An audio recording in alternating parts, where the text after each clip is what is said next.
capítulo 1, y miremos aquí. Vamos a descubrir que Tito es una carta que fue escrita por Pablo a su hijo espiritual.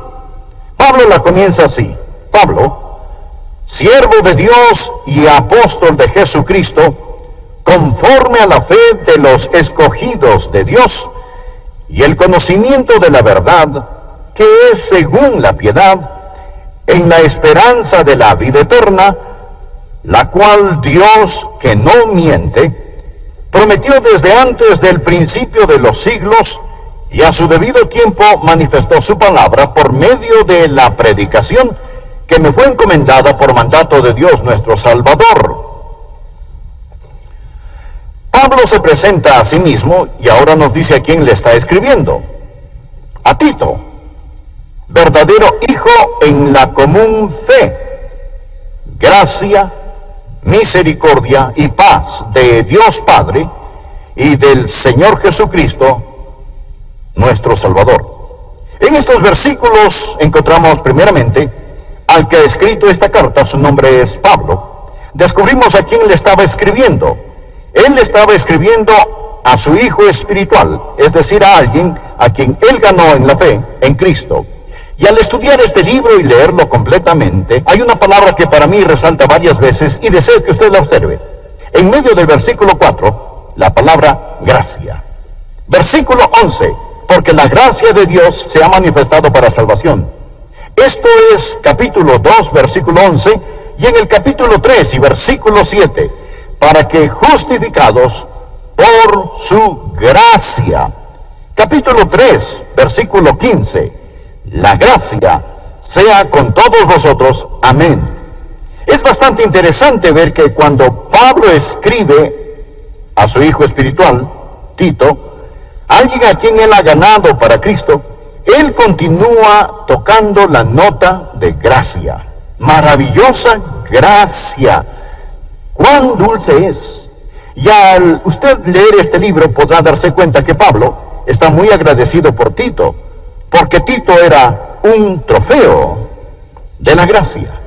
Bien, habiendo pensado al respecto, y de paso menciono que el título del mensaje de hoy es Los trofeos de la gracia. ¿Tiene usted algún hijo en la fe? ¿Es usted un padre espiritual? ¿Es usted una madre espiritual? ¿Tiene usted hijos? ¿Existe alguien que usted pueda mirar y decir, sabe, yo lo gané para Jesús? El 1 de abril de 1885, un hombre llamado Kimball, un hermano cristiano, entró a una zapatería donde trabajaba un vendedor de zapatos por el cual él sentía un gran peso. El nombre del vendedor era Dwight. El señor Kimball entró, tartamudeando y balbuceando, pero él le habló a Dwight sobre Cristo. Y allí en los estantes de zapatos, este joven vendedor de 19 años inclinó su cabeza y dio su corazón a Jesús, llegando a ser el hijo espiritual del señor Kimball, el 1 de abril de 1885. Este joven tenía un gran amor por las almas y vivía en Chicago, donde comenzó a reunir niños para llevarlos a la escuela dominical y hablarles de Cristo. Su nombre era Dwight L. Moody. Eventualmente llegó a ser el Billy Graham de su época. Se convirtió en un experto ganador de niños para Cristo en las escuelas dominicales en Chicago. Este iletrado e inculto vendedor de zapatos comenzó a predicar y a hacer grandes campañas. La unción y mano de Dios estaba sobre Dwight L. Moody. Miles se entregaron a Cristo por medio del ministerio de Dwight L. Moody. Él llegó a ser tan famoso que le pidieron que viniera a Inglaterra a predicar. Y Dwight L. Moody fue a Inglaterra y predicó en la iglesia de uno de los ministros ingleses más elocuentes y cultos eruditos británicos que habían sobre el continente. Y el nombre de este hombre era F.B. Mayer, Frederick Brotherton Mayer. Un nombre imponente y un pastor imponente. Y él pensó que sería bueno invitar a Dwight L. Moody, el vendedor, para que viniera y hablara a su congregación, pero Moody no había estado allí mucho tiempo antes de que Mayer sintiera que había cometido una equivocación, porque Dwight L. Moody era una persona como la que está aquí al frente, muy exuberante. Aparte que él asesinaba el inglés del rey. Ahora, él no decepcionó al rey, pero asesinaba el inglés británico del rey. De hecho, ellos decían que Moody era el único hombre que podía pronunciar Jerusalén en 2 sílabas. Y Moody predicó. Él predicó de Cristo. Mayer, este culto, este erudito, este ministro británico, estaba pensando, ¿cuándo va a terminar él? Y sentado solo se retorcía, esperando que Moody terminara. Finalmente terminó esta terrible situación para Mayer. Más tarde, Mayer se encontró con una dama y le dijo, ¿cómo ha sido su día? Era una de las trabajadoras en la iglesia, una de las maestras de esa iglesia. Ella le dijo, es glorioso, hermano Mayer. Después de que Moody predicó, Dios ha tocado mi corazón y he ganado a cada niña en mi clase para Cristo. Porque Moody había hablado de tener una carga por las almas. Myers dijo algo. Él dijo, aprendí algo este día. Y él admitió, yo aprendí de Dwight L. Moody el idioma del alma. Y desde entonces mi vida cambió radicalmente por Moody. Mayer vino a los Estados Unidos a predicar. Y Mayer predicó en una universidad. Y había algunos estudiantes ministeriales. Y Mayer hablaba sobre la entrega total. Mayer les dijo a estos estudiantes, ustedes necesitan entregar todo a Jesucristo. Todo. Y agregó, si usted no puede hacerlo, si no está dispuesto a hacerlo, le dirá a Dios por lo menos, oh Dios, no estoy dispuesto, pero estoy dispuesto a ser hecho dispuesto. Es una propuesta muy buena. Señor, no sé si estoy dispuesto o no, pero estoy dispuesto a ser hecho dispuesto. Oh Dios, ayúdame. Comienza conmigo tal y como soy. Y había un estudiante allí que estaba a punto de renunciar. Su nombre era Wilbur Chapman. Y Wilbur Chapman dijo, oh Dios, este soy yo. No he estado dispuesto a darte todo, pero oh Dios, hoy estoy dispuesto a ser dispuesto. Comienza conmigo donde estoy y llévame donde necesito ir. Y Dios comenzó con Wilbur Chapman. Dios hizo algo en el corazón de Wilbur Chapman ese día y la gracia de Dios actuó en el corazón de Chapman, porque Dios es el que produce así el querer como el hacer por su buena voluntad. Y Dios hizo esto por Wilbur Chapman. Y Chapman llegó a ser un evangelista mundialmente famoso. Chapman necesitaba un ayudante. ¿Y sabe a quién encontró para que le ayudara? A un ex jugador profesional de béisbol. Uno cuyo fuerte era correr las bases, más o menos como lo fue Ty Cobb. Su nombre era William Sunday. Billy Sunday. Él vino a ayudarle a Chapman en su trabajo evangelístico. Y Sunday a veces se encargaba de la consejería, ayudaba a levantar y bajar la carpa. En ocasiones, cuando Chapman no podía estar allí, Billy Sunday predicaba. Finalmente Chapman dijo, yo ya estoy viejo y cansado, por ello voy a transferir este ministerio a ti, Billy Sunday.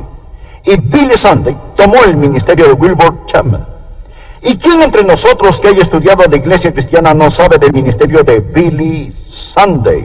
Billy Sunday llevó a cabo grandes campañas aquí en Memphis, Tennessee, en su época. Él era el Billy Graham de su día, un hombre mundialmente famoso, Billy Sunday. Él hacía toda clase de travesuras y cosas, pero la mano de Dios estaba sobre Billy Sunday. Billy Sunday vino a Charlotte, Carolina del Norte, en 1924, para una campaña de avivamiento. Hubo gran poder y Dios bajó sobre Charlotte, dándose un poderoso avivamiento en Charlotte, Carolina del Norte, en 1924. De esa campaña de Billy Sunday salió un grupo de hombres quienes se agruparon para continuar orando por Charlotte y lo llamaron el Grupo de Oración de Charlotte. Y este grupo de hombres que se reunían regularmente pedían esta oración. Ellos oraban, oh Dios, envía otro avivamiento a Charlotte, que no solamente toque a Charlotte, pero que impacte al mundo. En 1934, otro evangelista vino como resultado de ese grupo de oración. Su nombre era Mordecai Ham. Mordecai Ham también llevó campañas de avivamiento aquí en la ciudad de Memphis. Mas la poderosa unción de Dios estaba con Ham al predicar en 1934 en Charlotte. Allí estaba un joven quinceañero, campesino y delgaducho, con algunos de sus amigos. No le gustó estar sentado al frente, porque le pareció que el predicador le hablaba directamente a él. Entonces pensó que si podía cambiarse donde estaba el coro, no lo molestaría tanto. Así que este joven quinceañero campesino se escondió en el coro. Pero la gracia de Dios lo encontró. Su nombre, Billy Graham.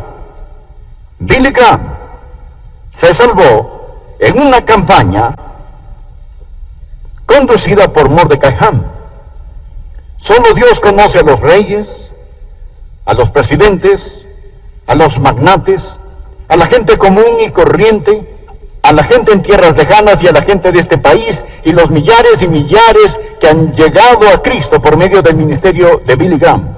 Billy Graham ha tocado personalmente mi vida y agradezco a Dios por la influencia que él ha tenido en mí. Esta es una historia asombrosa, pero si retrocede hasta su inicio, encontrará a un hombre llamado Kimball. La mayoría nunca hemos oído el nombre de Kimball. Colocando una mano temblorosa sobre el hombro de un muchachito, un jovencito llamado Moody, y trayendo a Moody a la fe en Cristo. Piense usted en la cantidad de tataranietos que Kimball tiene. Piense en ello. Usted nunca sabe lo que hace cuando usted trae un alma a Cristo. Usted nunca sabe el murmullo que tocará la costa de la eternidad cuando suelte a la piedra de la gracia en el corazón de alguien. Oh, amigo, tiene algunos trofeos de la gracia. Es usted un trofeo de la gracia. Pablo le dijo a Tito: tú eres mi hijo en la fe. ¿Por qué no le dice usted: Dios, este año, por tu gracia, traeré un alma a Jesucristo? Yo quiero tener un hijo en la fe. Yo quiero tener una hija en la fe. Bien, ¿qué es la gracia? La gracia es el favor inmerecido de Dios. Es la bondad que Dios muestra a alguien que no la merece y que nunca podrá ganársela. En nuestra iglesia decimos que la gracia son las riquezas de Dios a costa de Cristo. Permítame hablarle acerca de esta gracia. Déjeme decirle 3 puntos básicos sobre esta. Primero, existe el deleite de la gracia. Y el deleite de la gracia es la libertad. La gracia, maravillosa gracia, da libertad. Cautivos, a dar libertad. Si el Hijo os libertare, seréis verdaderamente libres. Ahora, ¿por qué da libertad? Bien, veamos qué es la gracia. Primero es esto: la gracia es soberana gracia. Mire el versículo 1.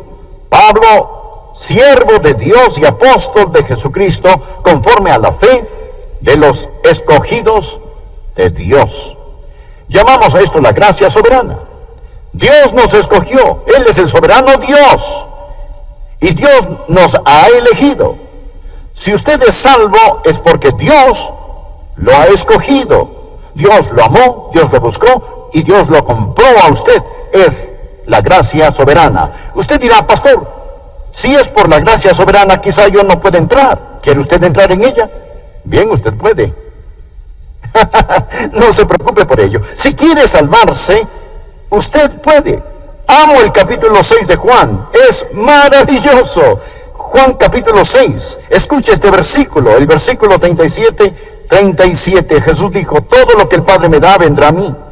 Esta es la gracia soberana. Luego Jesús dijo: y al que a mí viene, no le echo fuera. ¿No es esto maravilloso? Lo que estoy tratando de decir es esto: que esta gracia, el deleite de la gracia, es la que trae libertad. Y permítame darle un versículo tomado de otro libro. Gálatas capítulo 5, versículo 1, escúchelo. Estad pues firmes en la libertad con que Cristo nos hizo libres, y no estéis otra vez sujetos al yugo de la esclavitud. El deleite de la gracia es la libertad. Ahora permítame decirle otro punto. La negación de la gracia es el legalismo. Cada vez que el diablo ve un trofeo de gracia, tratará de manchar ese trofeo. Y esta es la razón por la cual Pablo escribe aquí a Tito. Mire por favor en Tito 1 y busque los versículos 10 y 11. Capítulo 1, versículos 10 y 11. Porque hay aún muchos contumaces, habladores de vanidad y engañadores, mayormente de la circuncisión, a los cuales es preciso tapar la boca, que trastornan casas enteras, enseñando por ganancia deshonesta lo que no conviene, o ganancias mal habidas. ¿De qué está hablando aquí? Bien, le digo nuevamente que cuando el diablo ve a alguien celebrando la libertad, cuando el diablo ve a alguien disfrutando de la gracia, él se mete a desbaratar la fiesta. Y cuando el diablo ve un trofeo de la gracia, él se mete a robar o a manchar ese trofeo. Si usted no oye ninguna otra cosa, amigo, estoy hablando sobre la gracia admirable de Dios. Acérquese y escúcheme. 10,000 reglas no lo harán ni un poquito más como es Jesús. 10,000 reglas no lo harán ni un poquito más como es Jesús. Somos tan parecidos a los fariseos, la única diferencia es que solo cambiamos las reglas. Bien, el deleite de la gracia es la libertad. La negación de la gracia es el legalismo. Por último, quiero decir que la distorsión de la gracia es la licencia. Todo camino tiene dos zanjas, y al diablo no le importa en cuál lado del camino se estrelle. Él no quiere que permanezca sobre el camino de la gracia, como una persona luchando en arena movediza tratando de salir. Usted ha caído de la gracia.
Si no cae en esa zanja, el diablo conseguirá que usted distorsione el mensaje que he predicado hoy, y la distorsión de este es la licencia. ¿Qué es la licencia? La licencia es la filosofía del que dice: estoy contento de haber escuchado lo que el predicador enseñó. Usted sabe, él dijo, somos salvos por gracia, no somos salvos por obras. Somos salvos simplemente por la bondad de Dios. Por ello tengo una licencia para pecar. Yo puedo vivir como me plazca, hacer lo que quiera, y voy para el cielo.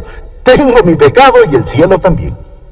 Al diablo le gustaría alejarlo del deleite de la gracia, que es la libertad, y meterlo en la negación de la gracia, que es legalismo, o en la distorsión de la gracia, que es la licencia.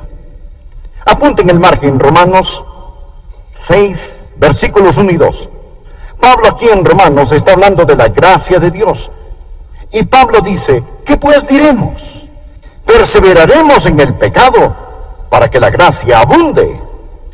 Dios no quiera, porque los que hemos muerto al pecado, ¿cómo viviremos aún en él? Cuando me salvé, algo murió dentro de mí y le puedo contar una de las formas que yo sé que soy salvo. Tropiezo, sí. Fracaso, sí. Soy débil, sí. Pero en mi corazón morí al pecado.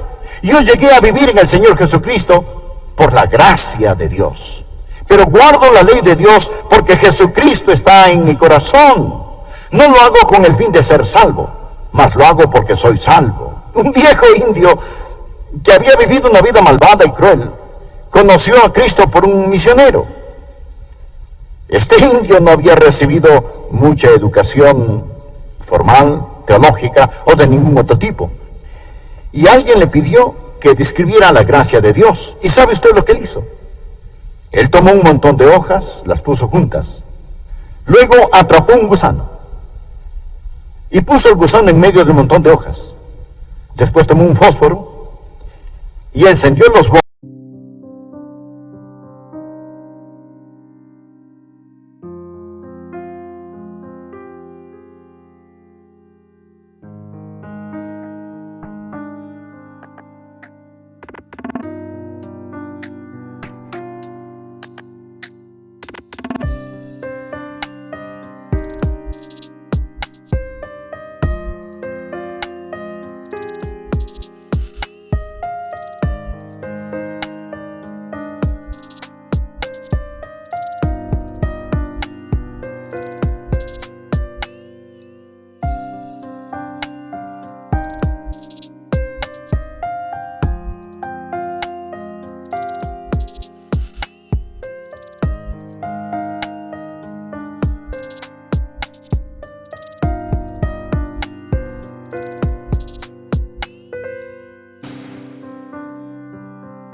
del montón de hojas.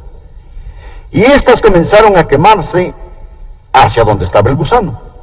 Y cuando estaba a punto de quemarse, el indio metió su mano y tomando delicadamente el gusano, lo alzó, sacándolo del fuego, lejos de las llamas, y exclamó: ¡mi gusano!